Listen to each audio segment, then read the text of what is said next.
with barbarians with the other civilized world. You know that bit that like kind of keeps us as a buffer state from these barbarians that are being a buffer state from these civilized people? That one. So it's the wall of Game of Thrones. It's the wall between the wall between the wall.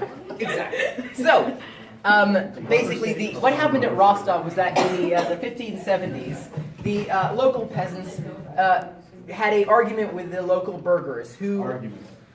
Yes.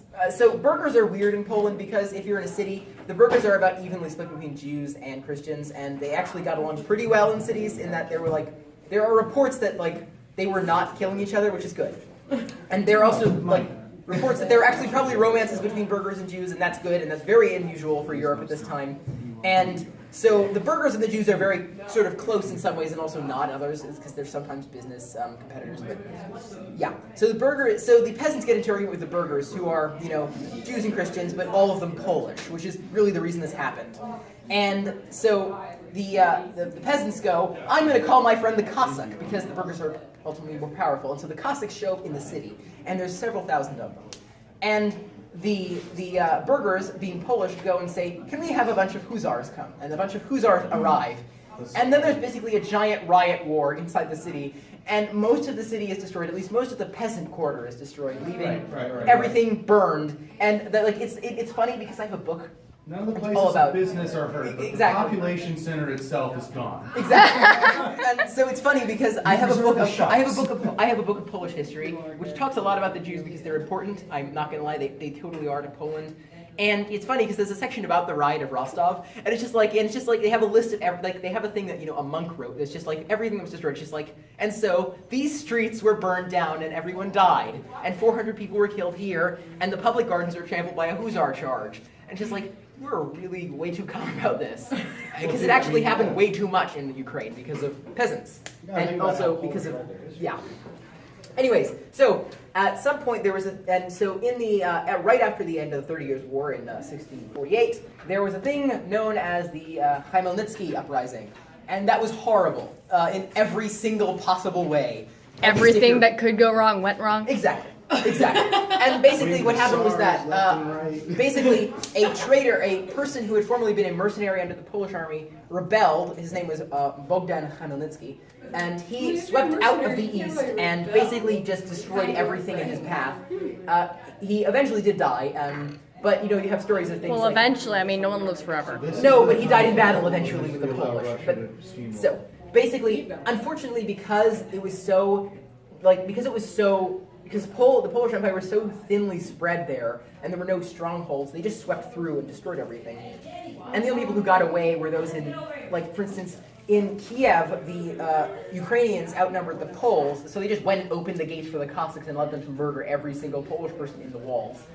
And so they it's estimated that something like 250,000 Polish people were killed by the gigantic mob of Cossacks that just swept over Ukraine. And they were stopped right about here, I would guess. They were stopped here-ish. And so and they got into they were there, right? So they're stopped right there. And at this point, the way they were stopped is pretty interesting. So yes? So, just as an aside, this uprising is the main reason why later no Russian historian wants to admit it. Because then they have to admit that the Cossacks are beneficial to Russia, and they don't like doing that. So, essentially, this is the reason why eventually the Dukes of Muscovy, who will form the Rus Kingdom, Russia, are able to invade Poland so easily. All of the infrastructure in eastern Poland, Lithuania gets destroyed, and most of the Polish centers of population are therefore depleted. Russia can just kind of be there. And it's also, And it's also combined with the fact that out of the west in Poland was gigantic and but very thinly populated. Well, depending on where you're talking, the crown of Poland was very heavily populated, but this ceases to be true because if Poland kind of goes like that and is over here, Sweden is right here, and they invade right around this time as well, and they basically destroy everything, and they sack the capital, and they kill a bunch of people, and young Casimir, who's the king, sits inside his castle and can't do anything because everything's being destroyed outside, and he's basically just trapped. everyone hates him. Like he's like the least favorite Polish king ever for this reason, basically. Because he couldn't do anything. Basically, yes. He was very ineffective and not very good. And also because he was part of a dynasty that shouldn't have been a dynasty because they were supposed to be electing your kings, but yeah. Bosses, right? Yes, Vasa. And they were Swedish as well, and that leads to more hate for Well, them. they were more Danish because it was the Danish crown, Swedish crown, Polish crown. And so the issue is when Gustav the Great of Sweden Adolphus, comes to you mean? power, he's like, okay, we're going to be an empire now, and we're going to rely on our peasants to do it. And so then what happens is he does it. And they show up and they conquer huge swaths of land. They take over parts of Denmark. They take over Finland. Estonia. No, they've had Well, they had Finland Finland, for but they've had Finland for hundreds of years. No, not exactly, because the He south of settles Finland is He settles it. contested, semi. And the Can north I is make where a he kind of- recommendation? What? You don't argue with Jacob about Finland, and he won't argue with you about Ukraine.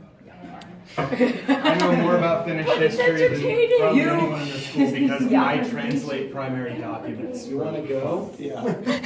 I write the primary. So Yes, he was actually a 5th century Finnish man who wrote, you know. Without their written language. Exactly. He yes, wrote it. he wrote it. No, he made up the epic poems that were then Of passed down. Kalevala. Exactly. He is Vainamoinen. He got on a boat and gave Jesus Christ the middle finger. Because the Finnish pagan faith, which in order to justify itself being wiped out of existence, they made up a legend that basically says all the old Finnish gods get on a boat and say to Jesus Christ, when your followers leave our holy land, we will return. That seems very plausible. Anyways, That's very Finnish. yes. Okay, back to Ukraine. Basically the Cossacks sweep through and take back most of Ukraine, barring past Chernobyl because they're halted there. Basically, what happens is they're lured into an ambush in which Chernobyl was known for having very high walls until the Soviets dynamited them to, build stuff outside the city, and they were very thick walls. And what they did is they lured them to the outside of the city under the pretense that they would be allowed in, and so. At this point, also, the Cossacks are kind of split because a lot of them have gone to Lvov to try and get all the Poles and Jews out of the city to kill them. But the warlord of the city, Voivode, won't actually let them out, and so they've been under siege for 10 days now. And so there's a large force of Cossacks there, and it's the middle of winter, so there's no food, so they're thinly spread. And so they're outside of the city of Chernobyl. And at this point, randomly, basically, a large force of hussars led by Janusz Radziwiłł just shows up and steamrolls them, and that's the end. Yes, winged hussars. They would have actually, not many of them, but there would definitely have been. And I think Janusz Radziwiłł was actually a winged hussar. Anyways, so they steamroll the remaining Cossacks, at which point they go to Lvov, and they basically do a thing where they they trap them, and so they start closing in, and the guys in the city sally out, which is the term for if you're in a siege, you open the gate and you run out and attack everyone. And so they do that, and so the remaining Cossacks are forced to flee.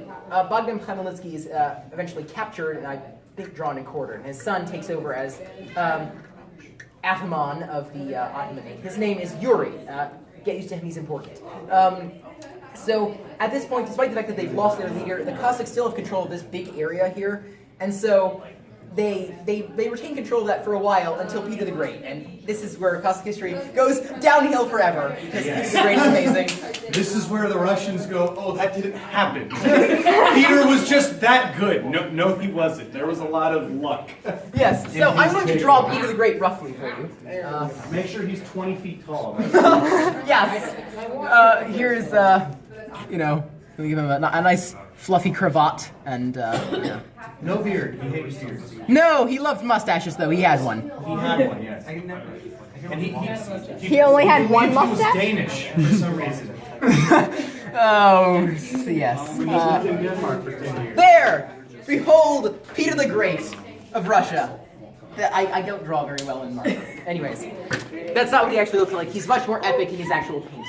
He's leading Canada or something. Anyways, so Peter the Great comes right at the tail end. So he's kind of insane, mostly because when he was a kid, when he was like 11 in 1681, there was a thing called the Massacre of the Red Steppes, in which the Streltsy, which are Russian, musketeer troops, they were the only ones in the entire Russian army because Russia was crap until this point, until him basically, and they basically massacred everyone, sent the palace for him and his half brother and his sister. And so then he became obsessed with the West because, of course, he was. He was. I think I would call him a Westophile, if that makes any sense. He was the westernizer. Yes. And like everyone else in the world who eventually, it's a requirement. If you're going to survive, you have to adopt Western ideals as a society.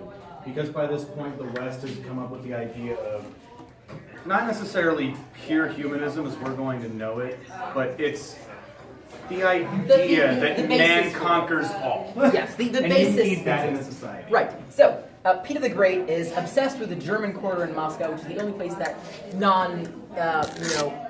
it's funny because they're not actually Germans, but we'll get back to that. It's the only place that non-Russians can live in Moscow and basically the entire Russian Empire. Most of them were Livonian and Baltic peoples. Yes, or if you're, and also some British people from, who've been there for a long time. Although, it's funny, the reason they were so isolated is because of Poland being a big empire and hating them. In fact, at one point, Queen And Elizabeth... Sweden owning their coastline. That's true.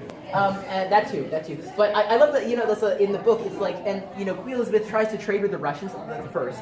And in response, Sigismund II, who is by far one of the best, he's along with Casimir the Great, the best king of Poland, sends her a letter that's basically don't trade with them, they're horrible barbarians, trade with us instead, we want it. And she kind of does a thing where she splits the trade, although she gives less to the Russians, because of course she does. And Sweden just, no, we own that port. You give Yes. that to us now. Exactly. And this is why Russia was kind of very isolated and screwed over until this point. Their only port was way to the north and was actually, you couldn't get out most of the year because it was icy. Too cold. Arctic Circle. Not going That's why anywhere. they needed the Nevada Stream. Exactly.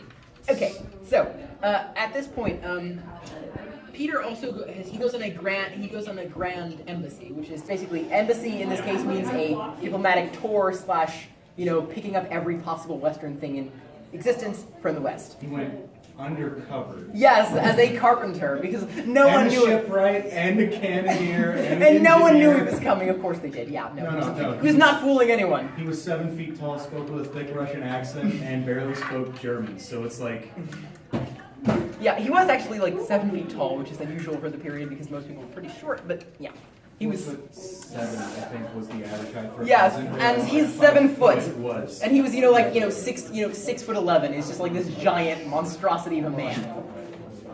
Anyways, so he returns to Russia and westernizes, and one of his first actions is to try and capture the port of Azov, which is owned by the Turks. So he goes here, which if this is the edge of the Black Sea, then Azov is kind of here-ish, I think. And he basically, in a massive, lucky win, he just manages to, through a series of basically just coincidences, take over Azov, which gives him a port that is actually able to reach the Mediterranean, which is great for him, and also great for Russia, but not great for Poland or for the Cossacks. Right. And we'll get to why that is. So he tries to mobilize the Cossacks against Poland. But the Cossacks are having their own weird internal strife at this point. And there's a succession struggle between the child of Yuri and his brother. Because of course there is. There's always a succession struggle. And so he goes into Ukraine and is like, okay, you're part of Russia now.